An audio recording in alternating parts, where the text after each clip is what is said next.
There is an 800-mile-long crack in California that runs from the Salton Sea in the south to Cape Mendocino in the north, crossing vineyard subway stations, power lines, and water mains.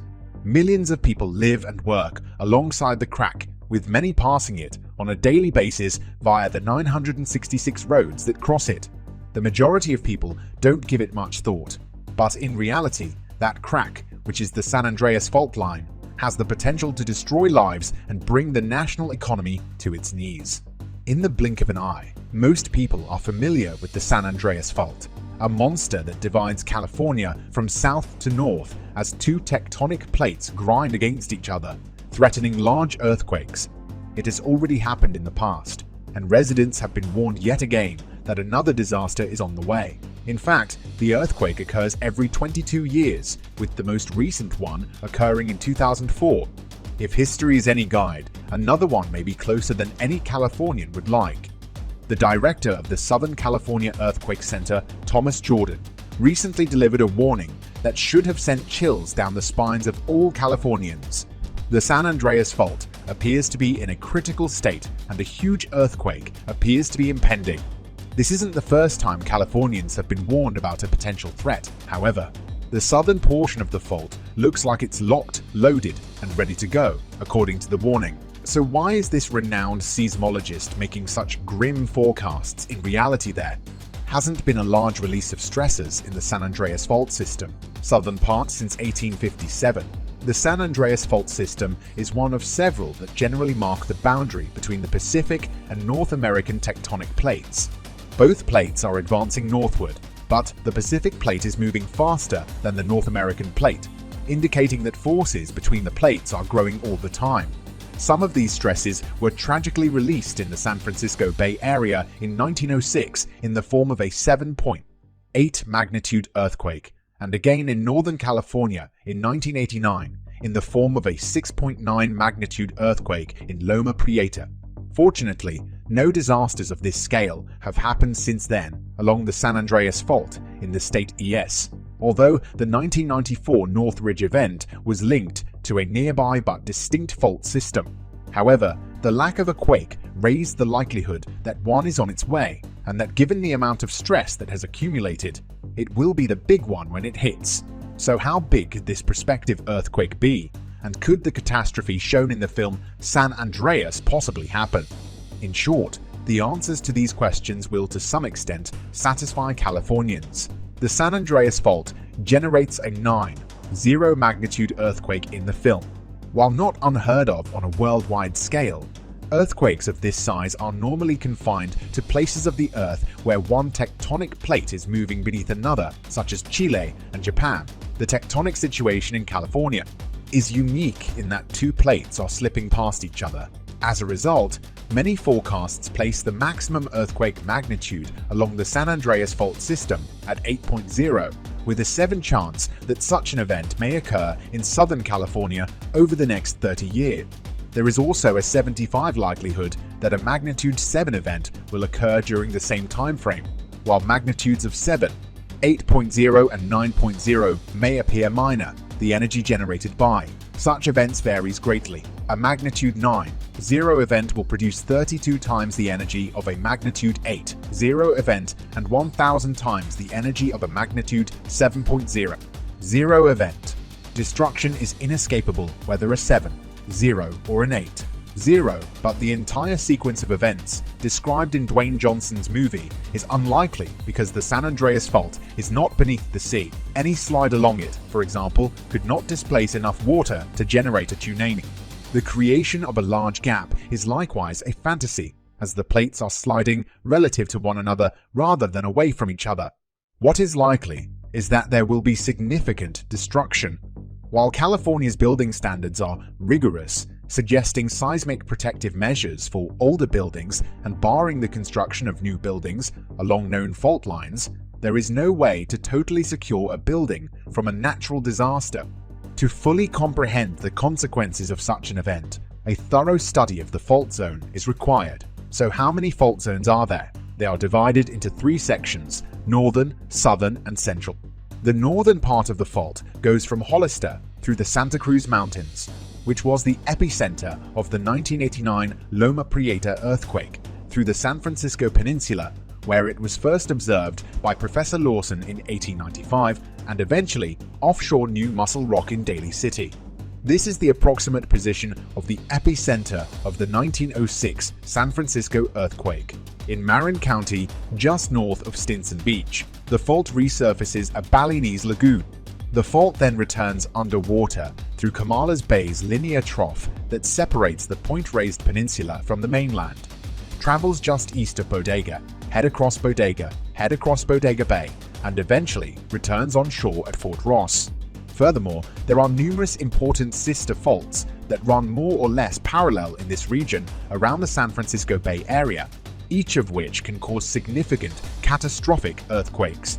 The northern leg extends overland from Fort Ross, forming a linear valley through which the Gualala River flows in part before returning to the sea and Point Arena. It then runs underwater along the coast until it reaches Cape Mendocino, where it begins to turn west and finishes at the Mendocino Triple Junction. Then there's the central portion of the San Andreas Fault, which runs now from Parkfield to Hollister, while earthquakes occur in the southern region of the fault and in parts of Parkfield. The majority of the central section of the fault exhibits aseismic creep, a condition caused by a transform boundary in which the fault slips continually without generating earthquakes. Finally, the southern segment, often known as the Mojave segment, begins at Bombay Beach in California. Upturned strata connected with that portion. The fault can be found near the Salton Sea Inbox Canyon. The fault then travels northwest along the northern base of the San Gabriel Mountains through Cajun Pass, and finally along the southern base of the San Bernardino Mountain. The transverse range of mountains is the result of movement along the San Andreas Fault. A piece of the fault can be seen in Palmdale at an Antelope Valley motorway road cut. The fault follows Elizabeth Lake out, new until it reaches the community of Elizabeth Lake. As it passes the communities of Gorman, Tejon Pass, and Frazier Park, the fault begins to bend northward, forming the Big Bend. This restraining bend is assumed to be where the fault locks up in Southern California with an earthquake, currents interval of 140 to 160 years. The fault then extends new of Frazier Park over the Cariza Park over the Carizas Plain abroad. Treeless flat, with much of the fault exposed within the plain. The Elkhorn Scarp runs the length of the fault path. A new study of rocks, drilled nearly 2 miles beneath the surface, reveals that the central section has been the location of multiple significant earthquakes, some of which may have been quite recent. The study, which uses new chemical analysis methods to assess rock heating during prehistoric earthquakes, was just published online in the journal Geology. This suggested that stronger earthquakes may occur in the central section than previously assumed, according to lead author Genevieve Coffey, a doctoral student at Columbia University's Lamont Doherty Earth Observatory. Everyone should be aware of the possibility that it's not always just continuous creep. The San Andreas Fault poses numerous dangers. The northern section was the scene of the deadly 1906 San Francisco earthquake, which killed 3,000 people and devastated much of the city, while the 1989 magnitude 6.9 Loma Prieta earthquake killed over 60 people and destroyed a major elevated highway. The southern section was responsible for the 1994 magnitude 6.7 Northridge earthquake near Los Angeles, which killed approximately 60 people, and many scientists believed it is storing energy for an event on the scale of the 1906 earthquake. The central section, on the other, and appeared to be calm. Only one small location towards its southern end has been linked to actual earthquakes. Every 20 years or so, there are magnitude 6 events that are not extremely threatening by most measures because of their frequency. Scientists intending to analyze indications that may indicate an imminent earthquake have erected a large observatory atop the fault near the city of Parkfield. It consists of a 2-kilometer deep borehole from which rock cores were extracted, as well as monitoring equipment both above and below ground. Now, it's widely known that an 8.1 magnitude earthquake could strike the southern segment, which stretches from Parkfield and Monterey County all the way to the Salton Sea. A big earthquake in this southern stretch would kill thousands of people and cost hundreds of billions of dollars in damage in Los Angeles, San Bernardino, Riverside, and surrounding regions. However, even after locating the fault, scientists needed to perform more research.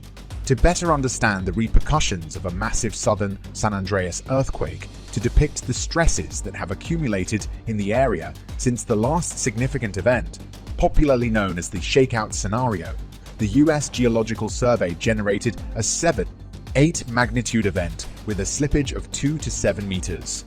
According to this model, the structures crossing the fault would receive the most damage. Fortunately, since the Alquist-Priolo Earthquake Fault Zoning Act of 1972, such structures have become uncommon. However, the 966 roads, 90 fiber optic cables, 39 gas pipes, and 141 power lines that intersect the fault zone would be affected. The entire cost of building damage was projected to be in the tens of billions of dollars, probably around $35 billion, with contemporary buildings faring well but older buildings being particularly vulnerable. As gas mains and main water pipes were severed during the disaster, fires were blaze as they did after the Northridge earthquake. In fact, the damage caused by the resulting fires is considered to be greater than that caused by the original earthquake. The death toll has been estimated at 1,800. And just when you think things can't get much worse, the major event will destabilize the region's tectonics, triggering a series of potentially deadly aftershocks. For example, in 2011, a 6.2 magnitude earthquake struck Christchurch, New Zealand, and the city and surrounding region have, since St. George, over 10,000 aftershocks. Fortunately, the film San Andreas is pure fiction, with the dramatization we've come to anticipate from filmmakers who, ironically, are based in Southern California. Nonetheless, the San Andreas Fault will almost certainly produce a significant earthquake in the not-too-distant future, and when it does, the devastation will be substantial, affecting Southern California severely. Californians, on the other hand, are no strangers to such catastrophes, and the state's infrastructure was recently developed with earthquake protection in mind.